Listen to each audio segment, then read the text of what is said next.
see if we can change the slides. There we go. Okay, so rust. Rust is oxidation, all right? And in the body, oxidation can lead to inflammation, of course. And we see this. I went to school in New Hampshire where lots of snow and ice, and they salt the roads to keep the snow and ice down. This leads to rust on cars.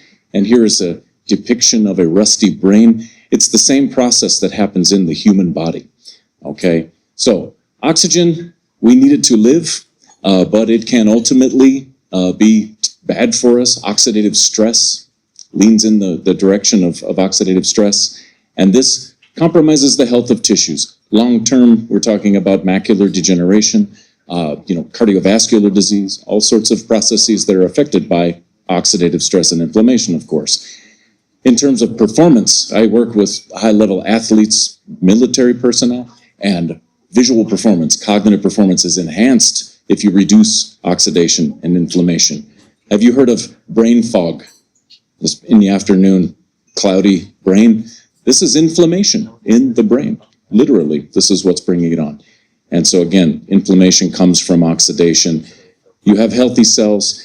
Here's the problem. It triggers an immune reaction. So the immune system, it reacts. And what does the immune system do? Well, it upregulates. So it thinks oxidative stress is an injury.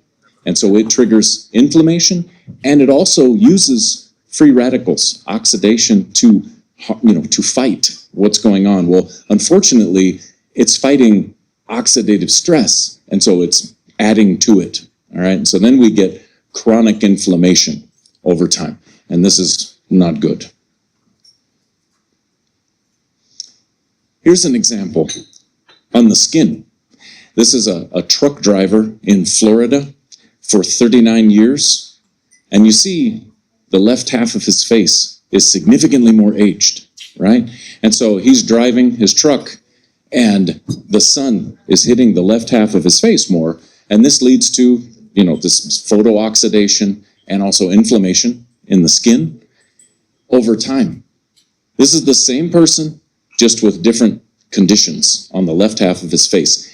If you make a composite of the left halves versus the right half, and you see they're like brothers, hermanos, but one is much older than the other one, right?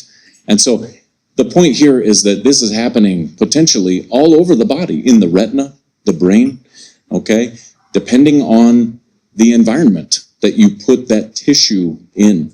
So if you have long-term chronic oxidative stress and inflammation, your retina will look like this. You know what I mean, okay? And if you protect it, antioxidant, anti-inflammatory nutrients, more like this, okay, less wear. This is the concept. How do we do this? Well, we can use carotenoids, these special carotenoids, especially the xanthophyll carotenoids, lutein, zeaxanthin, and mesozeaxanthin. You see the macula lutea there, the yellow spot. This person has a high level of macular pigment. So these carotenoids come from colored fruits and vegetables, dark leafy greens. The fruit that you're eating right now, very good. Good job. 20, we can measure 22 or so in the blood, but only three make it into the macula lutea. All right. Now, we know that those three also make it to the brain. Lutein is more dominant in the brain, but there's an equal representation of the three in the retina. All right. Let's treat this rust. This is my own pipe wrench, as handed down from my father.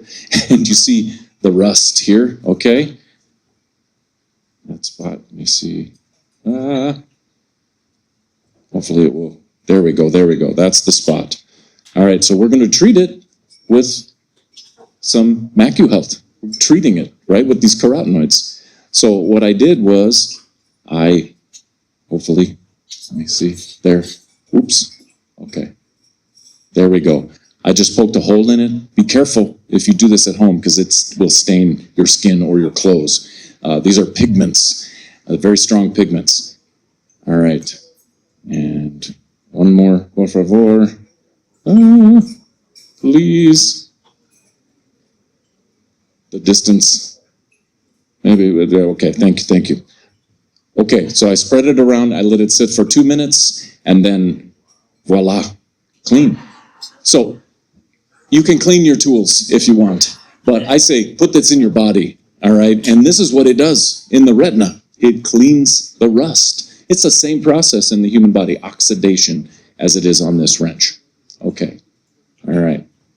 So there we go. Let's talk about AMD. Oxidative stress, we know inflammation plays a major role in macular degeneration, okay? And so I won't go into too much detail here, but what we've got here is the ability of the body to clean itself.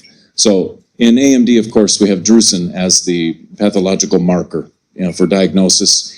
And it's interesting what happens with inflammation in the retina.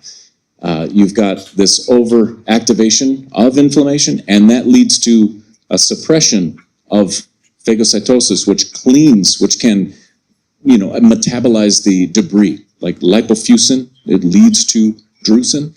If you clean that up, then you necessarily reduce the effects of the disease. And you can do that, and we have evidence of this now. So here are some OCT photos, and I have hundreds of these from doctors in the United States. So 6 months of treatment, and this is with the MacuHealth Plus. You see, obviously, drusen formation after just 6 months, 6 meses. All right, so that's very good. There are more. There we go. Look at this, 16 months, all right, intermediate macular degeneration, and really cleaning up the situation. And the patient notices, and also look here, 2 lines of visual acuity improvement. It's pretty significant. Another dramatic effect, maybe the red right up here. Maybe hit that right there. Yeah. There you go. Perfect. Before and after. And then look at this, the fundus. The fundus photo after. Come on. There we go. Oh, change. Okay. Perfect. Okay. Let me see. Yeah, there we go. Okay.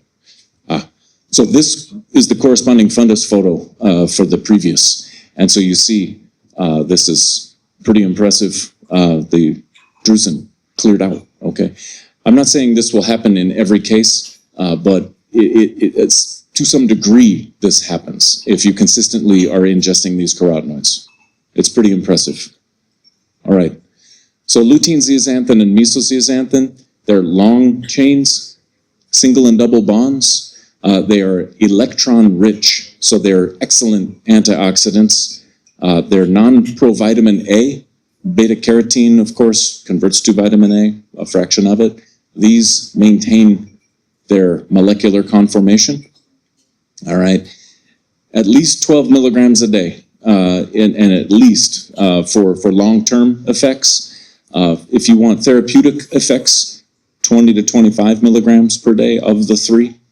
All right, you again reduce systemic oxidation, inflammation, local oxidation, inflammation in the retina as well. Here's a cross-section of rhesus monkey fovea, the non-human primate that accumulates these pigments. And you see, under blue illumination, the shortwave blue light, the macular pigment renders black. That means it's absorbing the high-energy blue wave light. And so this is, of course, anterior to the photoreceptors and RPE. So you're shielding that.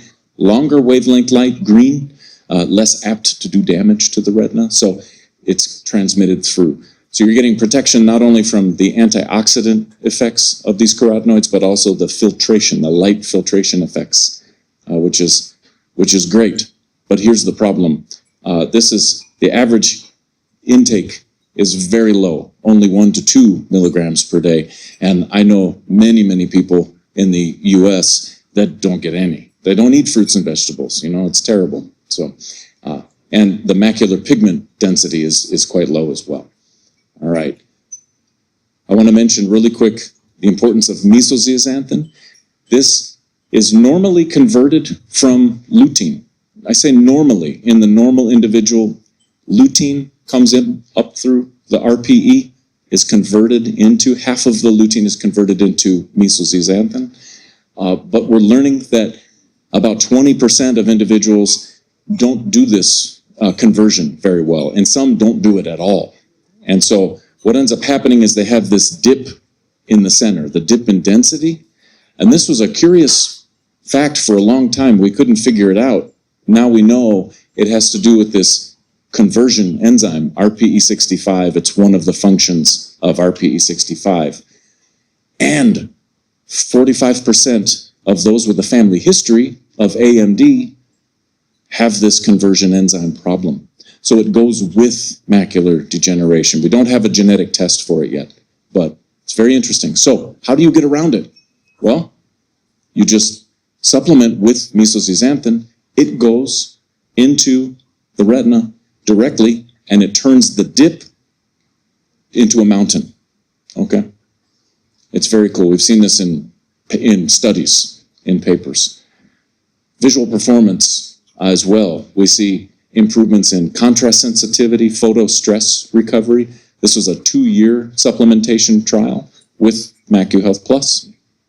All right, reading speed, significantly improved visual performance, 75% of the measures. Okay, and there was a lack of macular degeneration progression in the study over 2 years. It's not bad. So this is good. You're slowing down the progression or even stopping it in some cases. All right. You can manage AMD with nutritional intervention. And so the whole idea here is, to get out in front, intervene early if there's risk, and then extend vision later into life. All right? And, we don't want to, it's not a race to death. We don't want to get there fast. We're slow, and we want to maintain function. Okay? We know smoking and nutrition are risk factors. We know that low macular pigment level is manageable, is a modifiable risk factor. Okay, and again, even though you may be genetically predisposed to get macular degeneration, you can do a lot. There's about a 20-year, from the data, a 20-year swing between what you can do nutritionally, health-wise, staying fit, exercise plays a role as well, and you can get macular degeneration when you're 60 or maybe when you're 80. And we know this from Japan. The average onset of macular degeneration in Japan isn't until the the early 83, 84 years old. Okay, in the US, it's more like 63 years old right now. So I'm not sure of the data in Mexico. So, okay, last slide. So Hippocrates, we can learn something from him. Let food be thy medicine and medicine be thy food. Thank you.